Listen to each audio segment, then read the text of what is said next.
खोजत खोजत भइल सझिया से भोर गौवा जवाहर मच गइल बाटे सोहर तो पली जतिया उघार कइली हाँ उघार कइली किया सोहली मेरे यारवा है फलाना वो फरार भइली गया सोहली मेरे यारवा है फलाना वो फरार भइली। अरे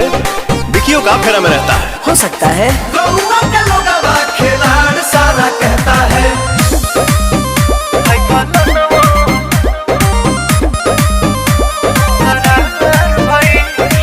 कहिए से चलत रहे इनकर रिलेशन मौका ही मिलत देखली एक्सप्रेशन